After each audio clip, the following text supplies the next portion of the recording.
Okay, I'm back.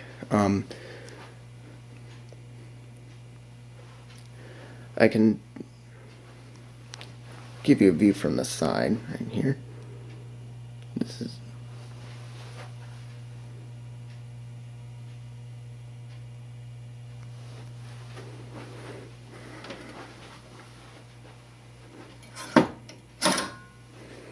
these are the flipper buttons.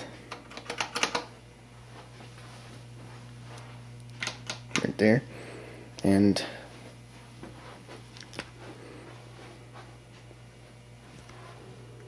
I'll show you something right here.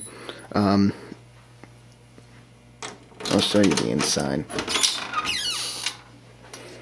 Okay, I took the lights out of those coin slots so that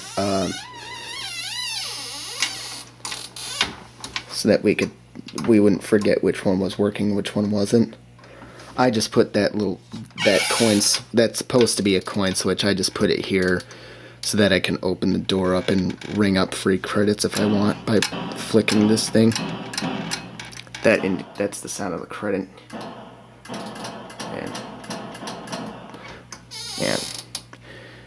And this I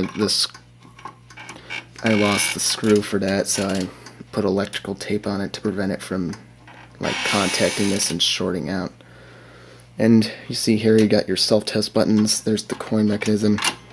This coin return thing right here, this entire rod is the coin return button. Unfortunately, it doesn't go down far enough on this side to actually actuate the lever. And this is the only place I can put a coin mechanism, because this coin switch, the little wire lever was cut too short to actually register a coin going through there.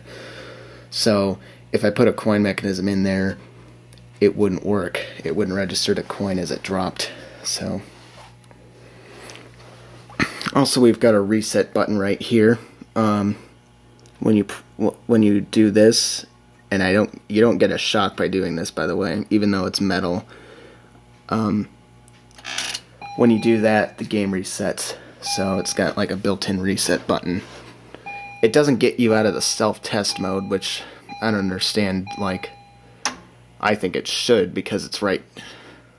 Speaking of the self-test mode, let's go right into that. The first step is gonna be like gonna test all the motors in the game one by one, except for the flippers. So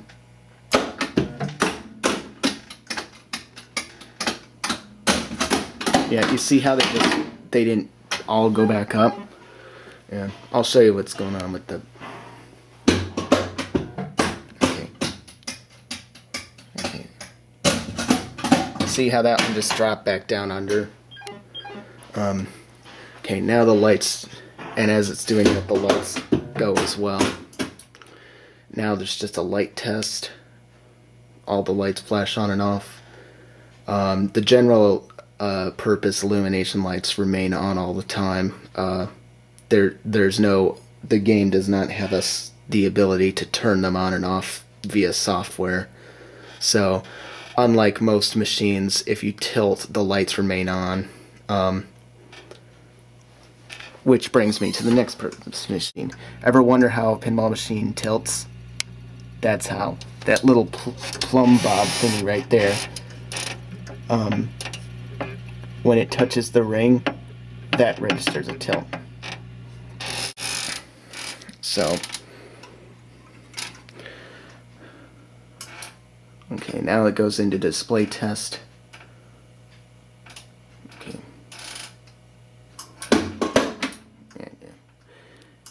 Yeah, I'm not sure what these numbers mean. I know that one's like, if you get to that score, if you get over 9,000, then it'll give you a shoot again.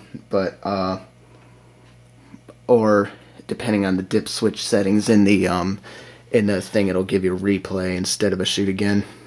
And unfortunately, that display is also kind of flaky as well. It kind of... I'm not sure what all these numbers mean. That's the high score, and 15, I don't know what that is. If you press this button, it'll, when you're in this part, it'll reset those things to 0. 15, I think that's the coin credit count. 216, I don't know what that is. 73, 72, 01, again, I don't know what those are. 66, 63, 92, I don't know what any of those things are for. So, when you exit the self-test, sometimes the screen does funny things like that, but it doesn't mean anything. I wouldn't exactly call this a museum piece, because there is some damage to the paint and but and also I think that pretty soon I'm gonna the next thing I want to do is replace those drop targets that are missing. I'm gonna replace all of them, well, all the ones in that bank, including those 3 that are still present. So I figured they might be original to the game, and they might just be on the brink of breaking. And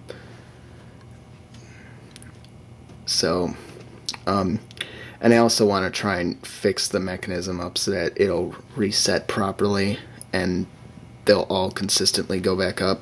And once again, if anybody has any tips that might work, I would appreciate that.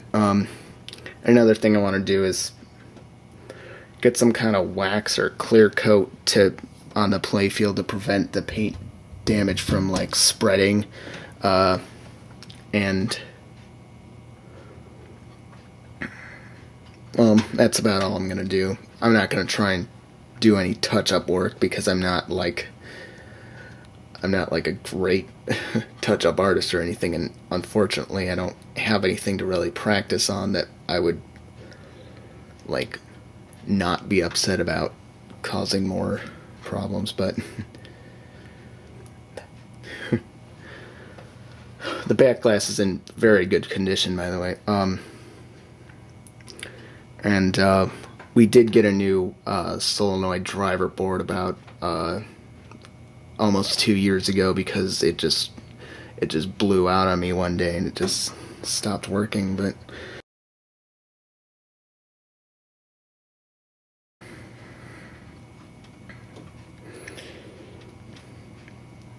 that's about it. Thanks for watching.